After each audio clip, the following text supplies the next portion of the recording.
Hello class, इससे पहले video में हमने pair of linear equation two variable जो कि क्लास उनका चैप्टर नंबर 3 था, उसकी एक्सरसाइज 3.1 के क्वेश्चन नंबर 2 तक कंप्लीट कर लिया था।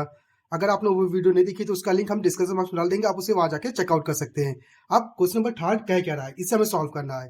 तो इसमें कह रहा है कि on comparing the ratio, in ratio को कंपेयर करके बताना है या फाइंड करना है कि ये जो पेयर ऑफ लीनियर इक्वेशन दी गई है, पेयर ऑफ लीनियर इक्वेशन, वो कैसे होंगे, कंसिस्टेंट होंगे या फिर इनकंसिस्टेंट होंगे, इनको बताना है। अब इनका केस बनता कैसे है, तो देखिए अगर आपको कंस्टेंट की बात बोलेगा कि कंस्टेंट कैसे होगा, तो इसके लिए आपको पता होना चाहिए जो सोल्यूशन देगा, चाहे वो सिंगल सोल्यूशन दे या फिर डिफरेंट डिफरेंट ढेर सारे सोल्यूशन दे, वो सबके सब क्या होंगे, कंसिस्टेंट होंगे। कैसे?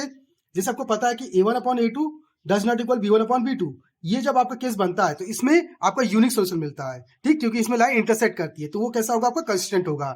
इतना क्लियर? वही दूसरा केस हम जानते हैं a1/a2 equal b1/b2 does not equal c1/c2।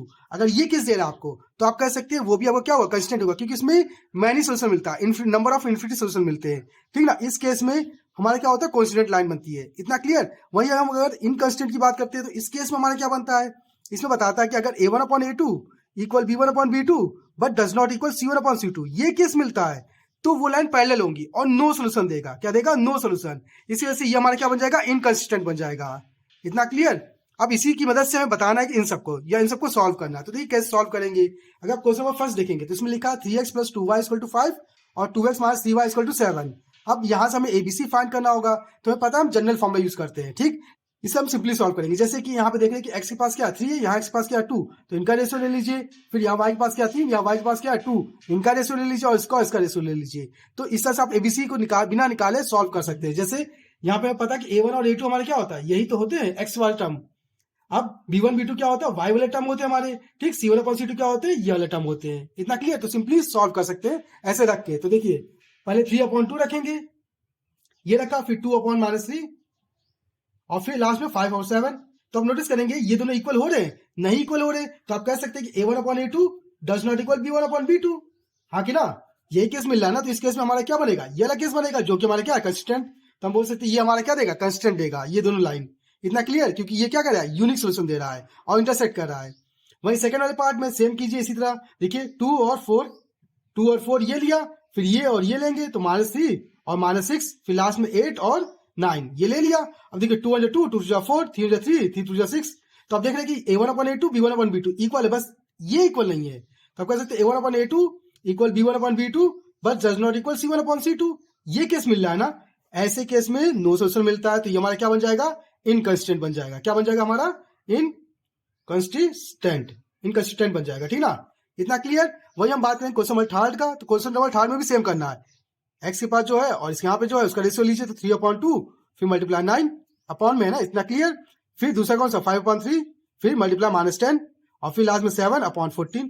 ये मिल गया, 7 7 7 2 14 5 5 5 2 10 और फिर 3 3 3 3 9, इतना मिला। अब आप नोटिस करेंगे 1/3 2 6, फिर 1/3 2 6 माइनस का और 1/2। तो आप देखेंगे ये दोनों इक्वल है ही नहीं और ये भी इक्वल नहीं, तो मतलब कह सकते हैं कि a1/a2 does not equal b1/b2, a1/a2 does not equal b1/b2। ये आपको दे रहा है, तो इसका मतलब ये भी हमारा क्या होगा, कंसिस्टेंट होगा। कैसा होगा, कंसिस्टेंट। इतना क्लियर? तो इसका भी आंसर हमारा क्या हो जाएगा, कंसिस्टेंट हो जाएगा। क्यों? क्योंकि ये यूनिक सोल्यूशन दे रहा है। वही क्वेश्चन नंबर 4 की बात करेंगे, सेम यहाँ पे भी रेशियो लेना है। तो देखिए x के पास क्या 5, यहाँ x के पास क्या है -10, तो 5/-10 फिर -3/6 फिर 11/-22 ये रखा। अब काटिए 5 × 5 5 2 10 3 × 3 3 2 6 11 11 11 2 22, तो मास का 1/2 माइनस का 1/2 और मास का 1/2 तीनों इक्वल है। देखिए तीनों मतलब ये इक्वल मिल रहा है, मतलब नंबर ऑफ इन्फिनिटी सोल्यूशन, मतलब ये क्या होगा, कांस्टेंट लाइन होगी। इतना क्लियर? तो ये हमारा क्या बन जाएगा, कंसिस्टेंट बन जाएगा। क्यों? क्योंकि a1/a2 equal b1/b2 equal c1/c2, ये केस आपको दे रहा है। इतना क्लियर? अब बात करेंगे क्वेश्चन नंबर 5 की, इसमें भी सेम करेंगे। तो देखिए 4/3 फिर अपॉन में 2 ये रखा, फिर 2/3 फिर 8/12 ये रखा। काट के देखते हैं 2 × 2 2 × 4 2/3 ये इसको काटते हैं, तो 4 × 8 4 × 12, ठीक ना। तो क्या मिलेगा 2/3 2/3 और 2/3 तीनों इक्वल मिल लेना। तो आप कह सकते हैं a1/a2 इक्वल b1/b2 और इक्वल c1/c2। तो ये आपको कौन सा केस दे रहा है, ये केस दे रहा है ना, मतलब मैनी सोल्यूशन, इन्फिनिटी सोल्यूशन। तो ये कांस्टेंट होगा, इसका मतलब ये हमारा क्या बन जाएगा, कंसिस्टेंट बन जाएगा, क्योंकि ये सोल्यूशन दे रहा है। तो इस तरह से हमारा ये कंसिस्टेंट होगा, ये कंसिस्टेंट होगा और ये होगा और ये होगा। और हमारी ये जो इक्वेशन होगी ये सिर्फ इनकंस्टेंट होगी और बाकी सब हमारे क्या होंगे, कंस्टेंट होंगे। और इस तरह से हमारी सारी प्रॉब्लम सॉल्व होती है।